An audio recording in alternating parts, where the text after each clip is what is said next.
Week 15 recaps. Starting out with, you question why this was a primetime game. In retrospect, if you hadn't already done it before the game even fucking started. The fact that the Raiders were able to put up 63 points coming off of a game where they did not score a single point at all says enough. Subsequently, they fired Brandon Staley and Tom Telesco. And you had to, because something had to give. And I was shocked that I didn't hear anything about this going on directly as soon as the game ended, because it was just pitiful. Honestly, there is nothing I can say here that you haven't already heard by this point. But what I will say is the most revealing is the fact that they were able to score 35 points off of 5 Chargers turnovers. When you have that going down, that's just a recipe for disaster. And then out of vanity, you get fucking Austin Eckler and Quentin Johnston punching it in for touchdowns at different points in the game to cut the leads down to fucking 42. Like you're fucking Chris Paul. No, this shit is irrelevant. These are garbage time points. These are honestly scary though, still. You really could have scored close to 80 points if you really tried. Why take your foot off the gas? Why do it? Why do it? They were already fucked over. You could have just kept on doing what you were doing. Why let them creep in? I don't really know. But this is probably the best win the Raiders could have possibly gotten, I guess. Doesn't really save their season, but it is record-setting for them, I guess. And the Chargers, if they weren't already out, they're fucking out. They're out of the playoffs.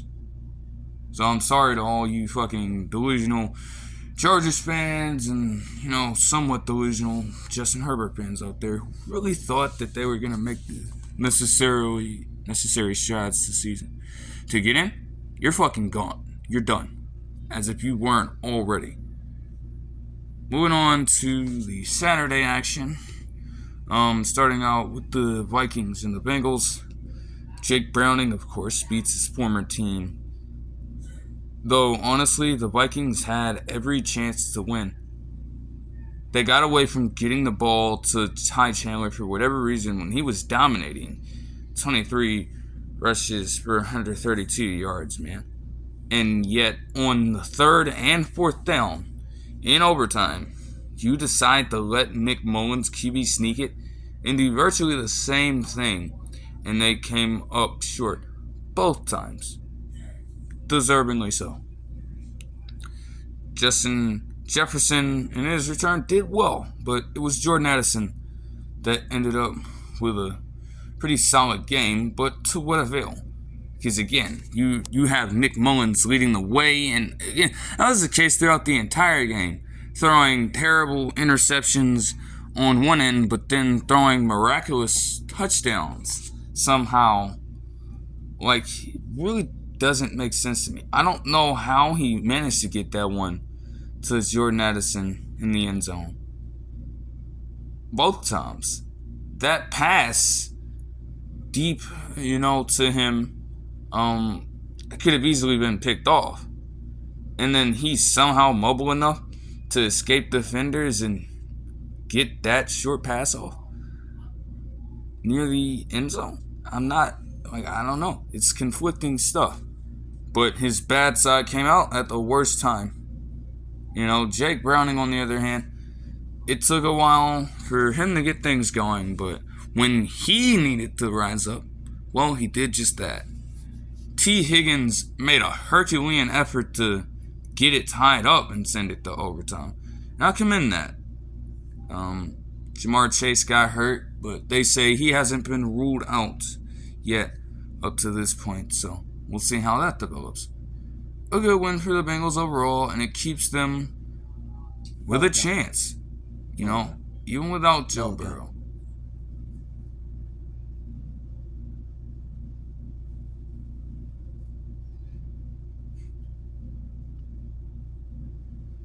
moving on to the Steelers and Colts. A 30-0 run is all that you need to understand here. You gave Mason Rudolph playing time. Damontae, Kazee's trying to be like Draymond Green, I guess, you know. He ended up getting suspended for the rest of the season. You know, when I first saw that hit, it was like, I thought it was clean at first, you know, but then I saw it again and it's like, okay, it might be a little too much.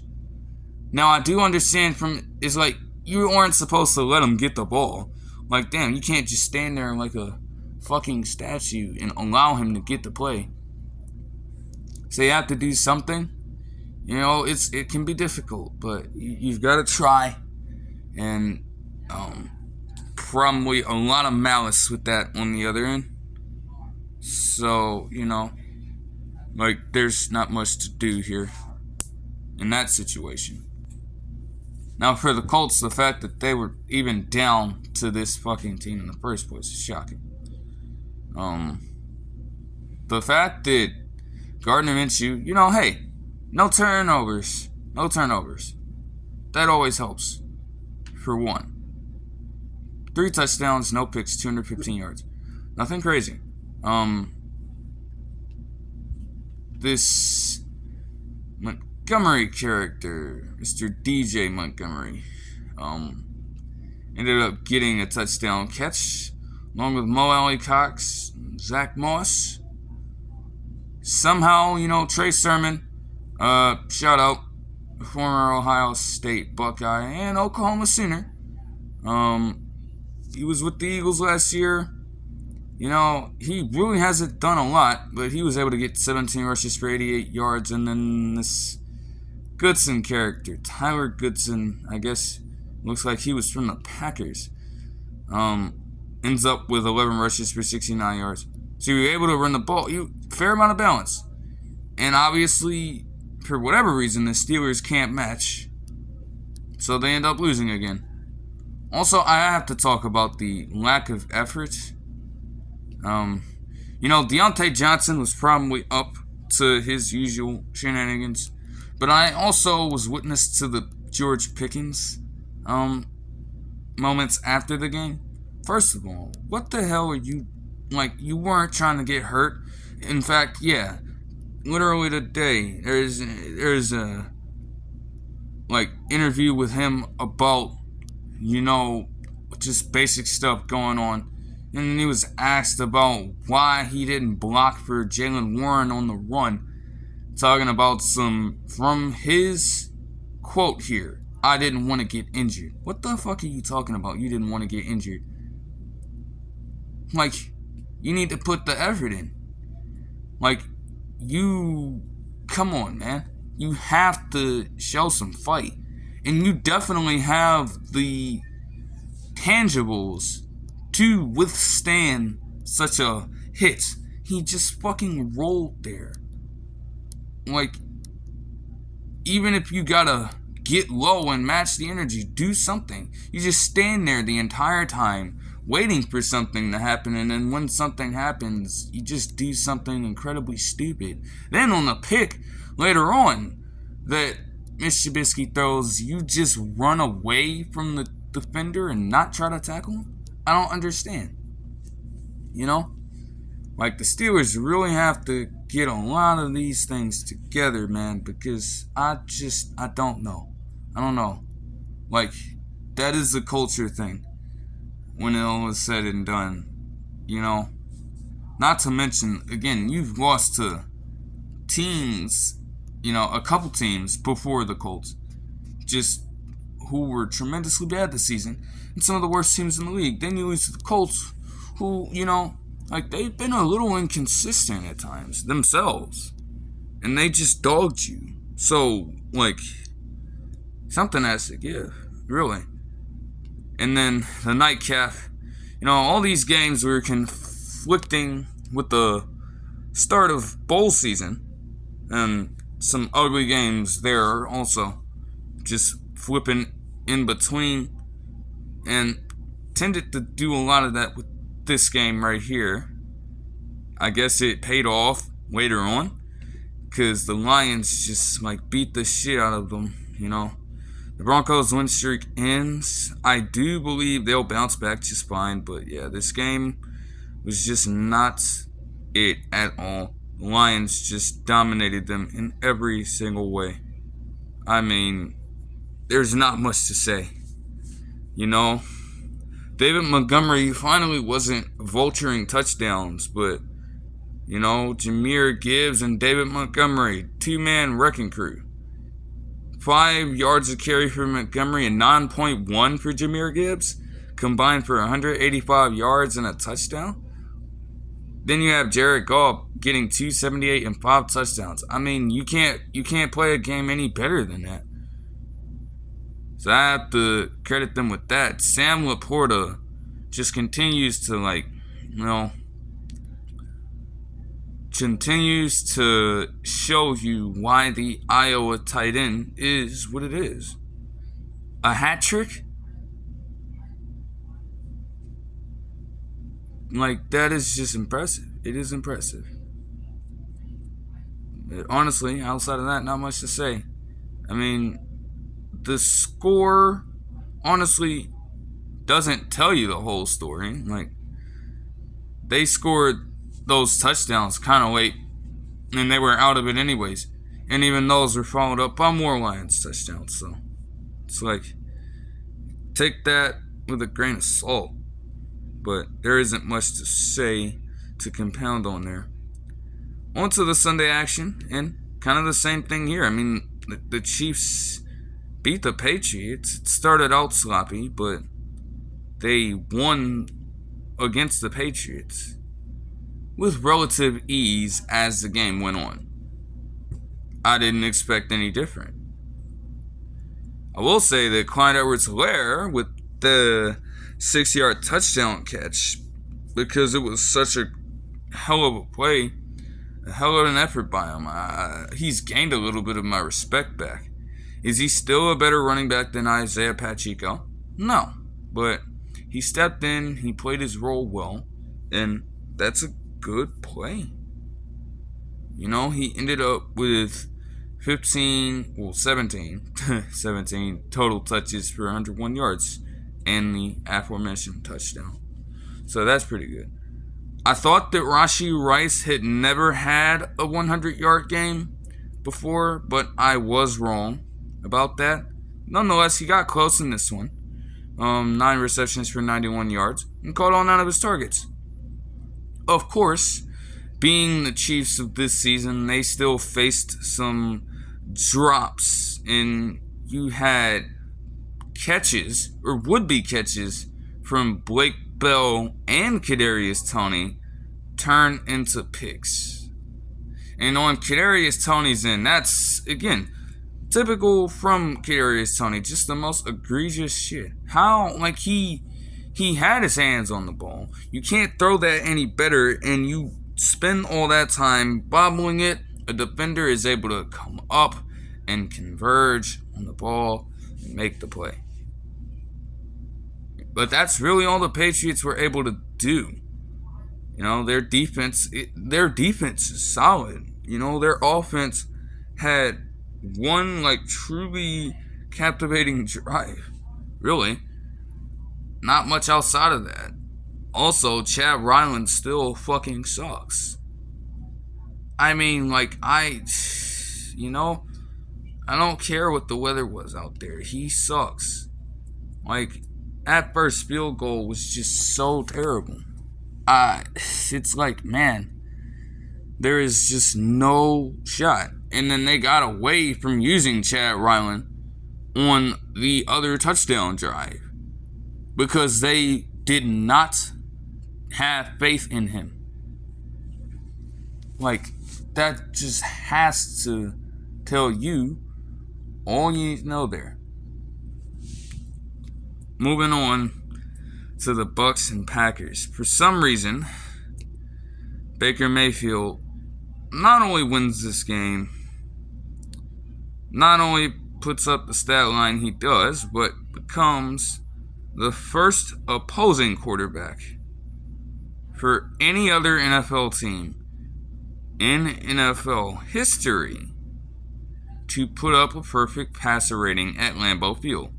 And that's excluding all of the renowned quarterbacks that have played for the Packers, obviously. What, for you to be the only other quarterback in history to do that? Only other player in NFL history to do that on a random Sunday in December is pretty wild stuff. Your run game is still terrible for all intents and purposes, but if you have Baker Mayfield doing something like that, which is rare, you don't really have to in a game like this. I mean, Chris Godwin, 10 receptions for 155 yards, wasn't rewarded with a touchdown. I mean, shit, like, that's just a good game. Packers side, it's just like, they still haven't solved their problem of inconsistency. I mean, like, you could have beaten a team like this. You could have beaten a team like the Giants on Monday Night Football, and you just, like, shit the bed, man. And it's not even like Julian Love had, like, a terrible game, but all these numbers are numbers that were put up late in the game when you were already out of it. So, what do they even matter? You know? Like, seriously.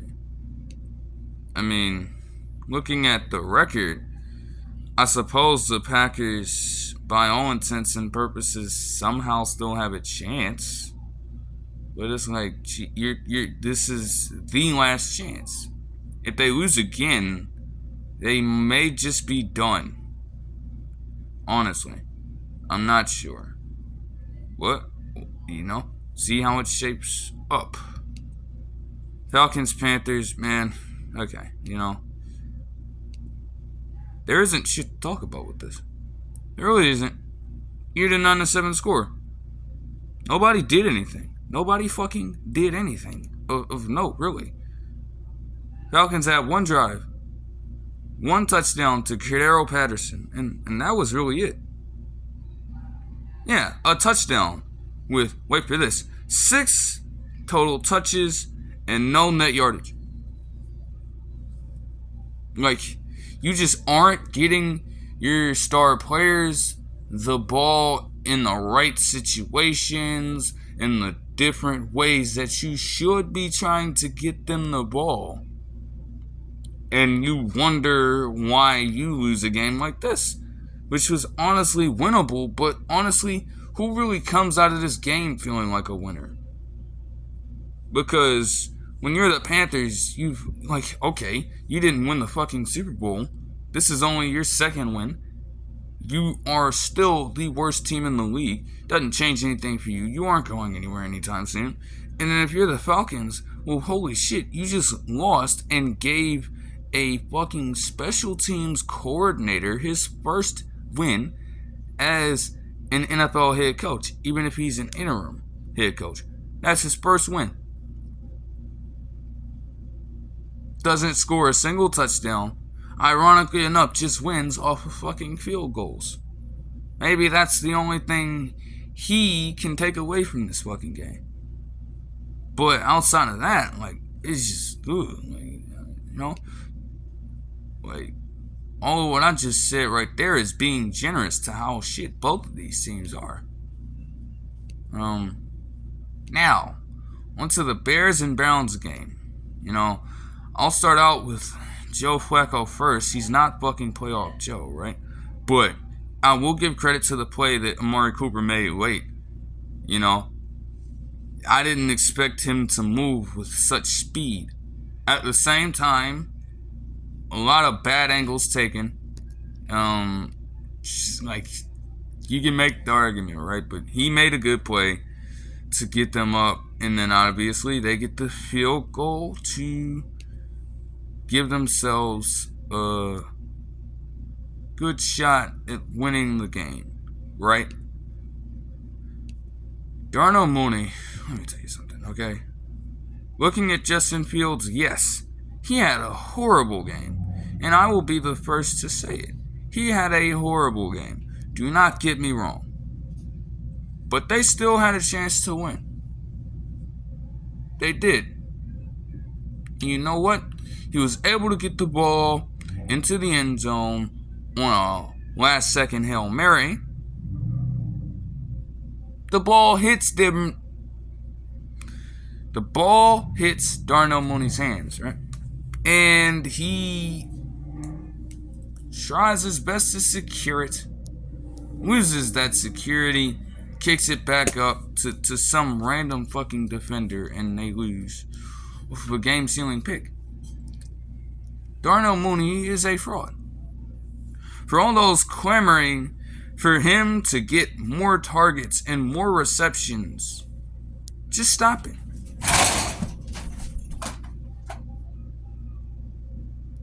I mean, for fuck's sake, even fucking Tyler Scott was more clutch as a receiver in this game than Darnell Mooney was. He was the most inefficient receiver on the team. He had 2 catches on 8 targets. But you want to give him the ball so bad, right?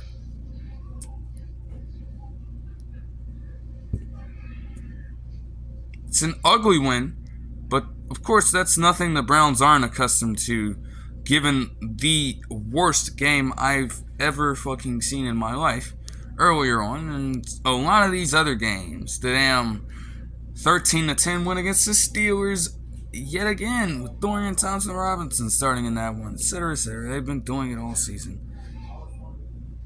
Even the damn game against the Ravens, going on, starting out with a pick 6, having to battle all the way back into that one and get the win late. But they're there, so I guess they'll take it. Giants fell down back to earth. Again, it's not like the fucking Saints are any better, but they stay alive in the fucking hellfire that is the NFC South. Taysom Hill didn't complete a pass. He got a run for 1 yard. He's still the best gunner in the fucking league. I really don't care. Derek Carr, they fucking made him look like a superstar, but I can promise you he's not a superstar. You're gonna see down the stretch just why he isn't a superstar. You know, these aren't good teams he's playing, right? Just wait a second. Like, hold on, bro. This is exactly why he's mediocre. He's gonna put up the numbers he needs to put up at times against the bad teams. I mean, 218 yards is still a little low, but that's besides the point. When he faces off against way better opponents, he crumbles. And it's been well documented. I don't think it's a secret anymore, but if you are somehow still oblivious to this, you'll see. You'll see. It's inevitable. Saints got it. I really don't fucking care. What I will say is, how did Case Keenum, referring back to the dud game that was the fucking Atlanta versus Carolina matchup, when Case Keenum is able to lead an offense to more points total than the 2 of those teams scored combined, that is a problem. Okay? They got a fair amount of balance. You know, Devin Singletary had 121 rushing yards. But at the same time, Case Keenum was also able to get them back into it, getting the touchdown pass to Noah Brown late. So, you know, they run it all the way down in overtime, and they end up getting the win after a series of punting back and forth between the teams. For the Titans, man, Derrick Henry played like absolute shit, and the team didn't know what to do outside of that. I mean, 16 rushes for 9 yards, Derrick Henry. he is still by far the back for this team. But every time he is not able to do literally everything for this team, they have crumbled for the most part. The Monday Night Football game being an outlier. In which case, you couldn't match that energy, Will Levis? You couldn't match that energy, Mike Vrabel? Even in that Monday Night Football game, he had 18 rushes for 36 yards. That ain't shit. If he is not the engine, or he's not necessarily functioning at a high rate at the moment, they're lost. And they don't seem to be able to manage well without him. That's like, come on, bro. On to another dud, I guess. I mean, is there really anything to say on the Jets side? I mean, damn, you know? The same thing happened to them this time around. They were able to enact this single half of dominance on the Texans last week, and they get shut out promptly the week after by the Dolphins. Again, there's not much to say. You know, Zach Wilson got hurt, but even then, they weren't not doing anything. They literally did nothing, right? They promptly put in Trevor Siemian, and you knew what you were gonna get from him. No receiver finished with over 30 yards receiving. The Dolphins, on the other hand, did so well that they were able to put in Mike White for a couple plays and just say, give a big fuck you to the Jets in the process. It's a pretty low yards per carry for the run game.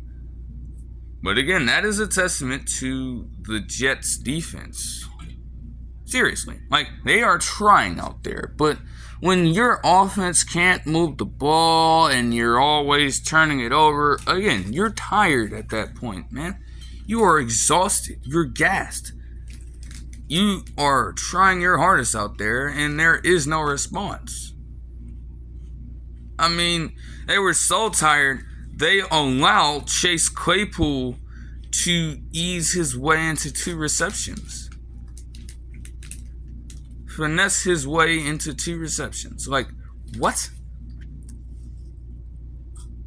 They could have tried to fucking throw Robbie Anderson out there again. He's on the practice squad. So, shit. A dominant performance by the Dolphins defense. Like, but, you know, hey. This is more like the Jets. This is more like the Jets, so. Can't say you couldn't have anticipated that, but, I mean, just gotta move on, man. I mean, 49ers, Cardinals next, and a blowout, more or less. Christian McCaffrey just had his way with this team. You know, this is consecutive weeks now. I mean, 187 yards from scrimmage and 3 touchdowns. Like, he is just he's a dominant player. You know? Deebo Samuel got in on the action with multiple touchdown catches as well. You know? Maybe not the best showing from the 49ers defense, but they also didn't need it if their offense is going to come out playing this well. The fact that you were able to get multiple rushers on your team over 45 yards and 6 yards a carry and still lose by 16 is embarrassing for all intents and purposes. Kyler Murray just did not perform. He just didn't perform. Let's call it what it is. He did not perform. And he didn't really get the ball to the right guys. You know, it's kind of hard to do, but at the same time, who is Higgins? Okay, why are he And Jeff Swain from Seattle and Miami getting 5 combined catches for 70 yards and a touchdown. What the hell is wrong with you? You think those are the players you need to make the plays for you? And neglects Rondale Moore, neglects Michael Wilson. Like, what type of stuff is that? I really don't know. But you deserve to lose in that situation. As if it really mattered for the Cardinals at this point. The Commanders and the Rams. The Commanders almost were able to come back, but decide to run 2 minutes off the clock after getting themselves in position to score early. I mean, they end up with 20, but they very well could have tied it up with what would have been the last possession if they would just actually get smart and call better plays. I really don't understand. Jacoby Brissett was able to step in and lead the charge. You know, getting it to Terry McLaurin often. I'm not necessarily sure what happened to Sam Howell. It's possible he got benched. It's possible he got hurt with these type of numbers. But nonetheless, you still lose because ineptitude, coaching. Kyron Williams with another dominant game.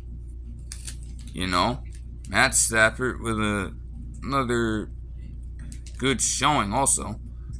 At the same time, the way you were in control of this game, you probably could have put up more than 28 points, but you did what you needed to do to win. I think that's all that matters at this point for a team like this. Cowboys, Bills, I mean, yeah, they got their asses kicked, okay? But y'all really want me to call them a legitimate football team. And it's like, you got fucking smacked in the mouth by James Cook. Josh Allen didn't even have to get 100 yards passing. Didn't even have to reach 50% completion percentage. Nah, they said we're going to run the ball pretty much 50 times for pretty much 270 yards and 3 touchdowns as a unit. You're going to take the game to the trenches. They're just going to overpower you, and there's not a damn thing you can do about it. And they didn't. Not at any point. So, you know, not much to say for this other side, though. Other than, this is the first step. What are the playoffs? Because they're going to make the playoffs. You're going to do just enough to make the playoffs, but you want to start with this stuff now. Like, you can't be good teams. Who says the Bills are a good team? Necessarily, I'm not sure. You want to start this stuff right now? Okay. Wait till the playoffs. Wait till the playoffs, bro. Ravens, Jaguars. Trevor Lawrence just, absolutely lost his shit. You know, Doug Peterson, everybody had their part in this loss. I mean, Doug Peterson had heavy moments of ineptitude. Trevor Lawrence, literally, on one of his fumbles, he just straight up dropped the ball. I didn't understand what the hell that was. I couldn't believe it. It's like, damn, just here you go. We're going to gift wrap you the game. How about that? The Ravens, on the other hand, I mean, I guess Lamar Jackson had an alright game, I suppose. I mean, hell, you know? It's like,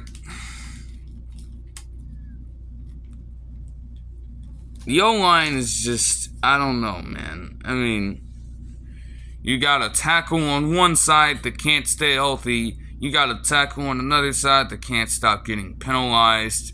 Kevin Zeitler is good, but he's getting old. Sauer Linderbaum is good, but he still has a lot to learn.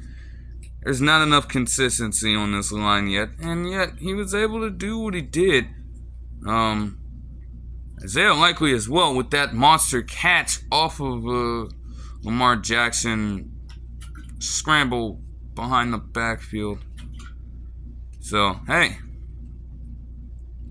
Nelson Agholor didn't finish with a single catch on a target. Typical.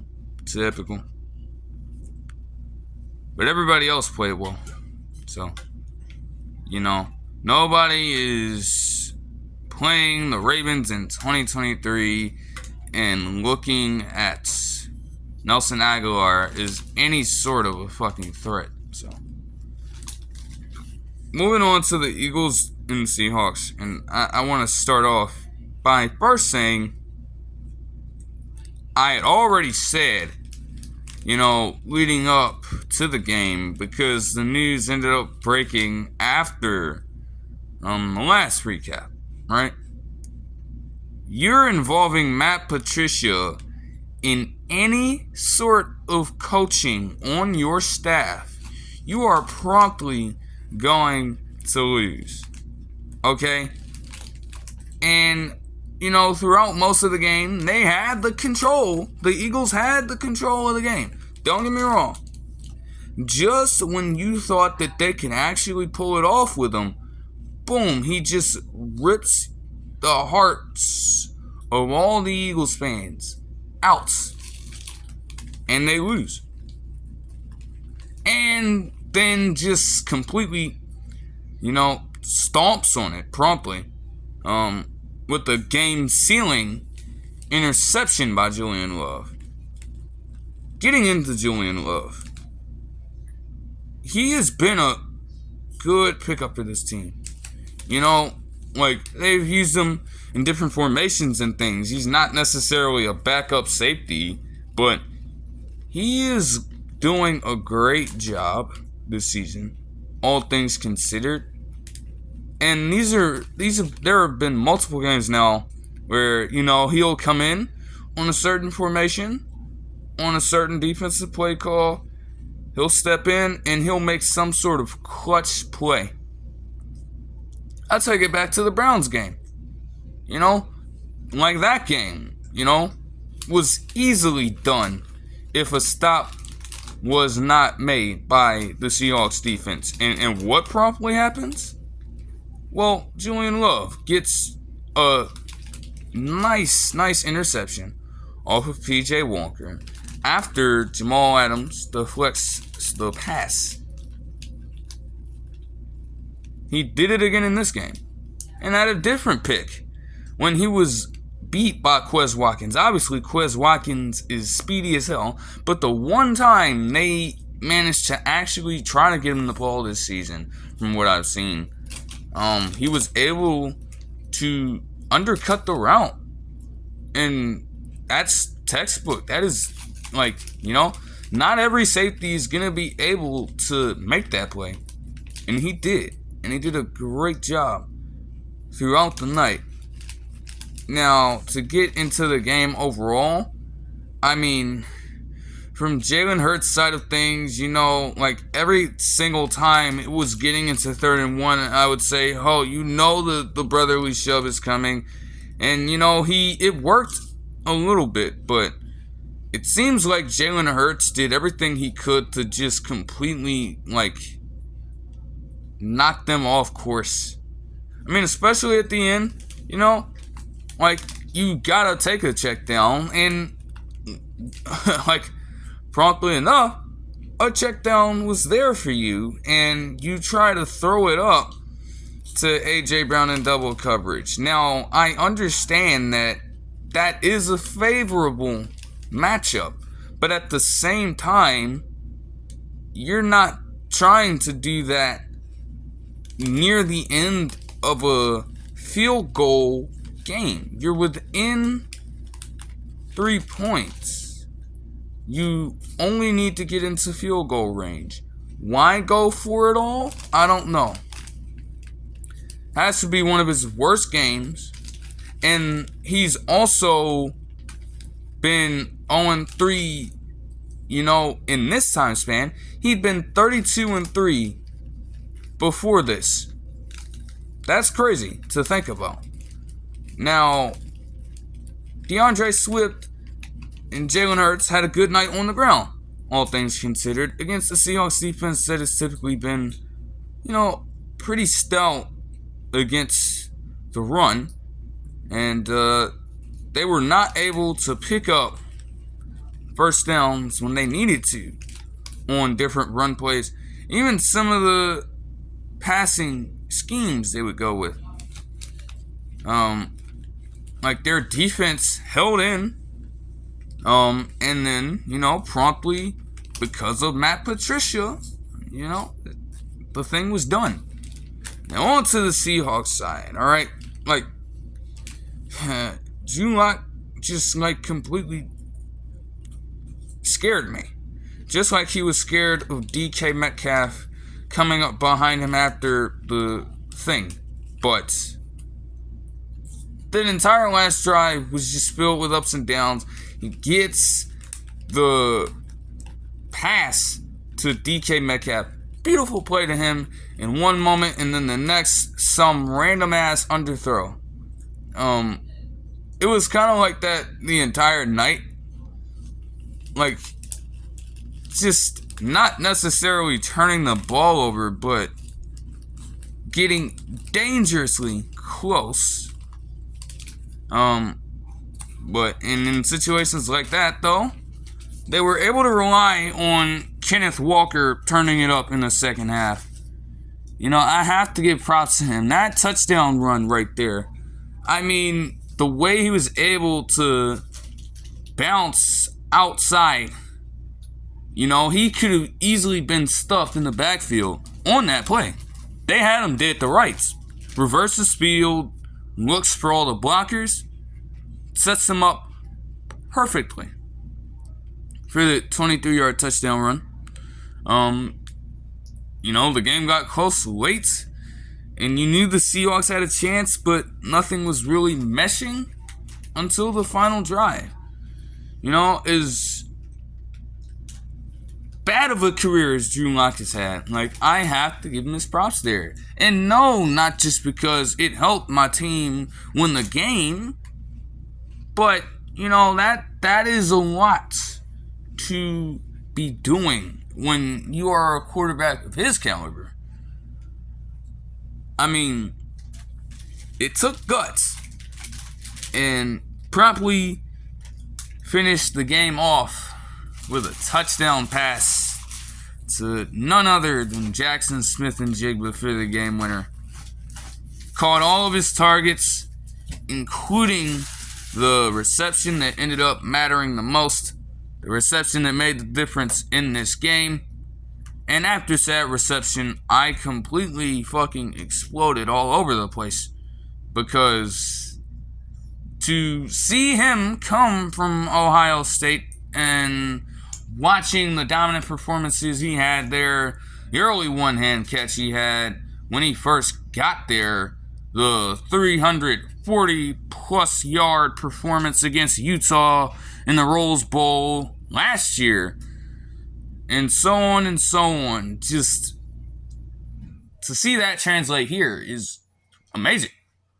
DK Metcalf also, they were making all these graphics talking about how he was getting clamped up at, by just random cornerbacks like Josh Jobe and Sidney Brown, fucking Eli Ricks. I guess Calais Ringo probably had a few snaps against them or whatever like that. And then he finds a way to turn it up when he needed to the most, being there as an option for Drew Lock to get the ball to in those situations. Paid off. So, the Seahawks have a fair chance with the way the schedule looks, They ain't out of the playoffs. They're still in the hunt, and they're still alive. I guess you can say that for a lot of the NFC right now, but it just goes to show you why the NFC is kind of bad, right? I mean, the fact that there are so many teams with 500 and even below 500 records, a few of those teams are still somehow in the hunt for a playoff seed. Compared to a more competitive AFC, you know, like, I mean, you know, anybody can beat anybody in the AFC, but there is so much strength in that conference compared to the NFC. Yeah, it's still weaker. But you know, as the season comes to a close, we'll just have to see how things shape up in the playoff picture. It'll, you know, that'll do it for this one. I hope you guys enjoyed the video, and I'll see you guys in the next one. Peace.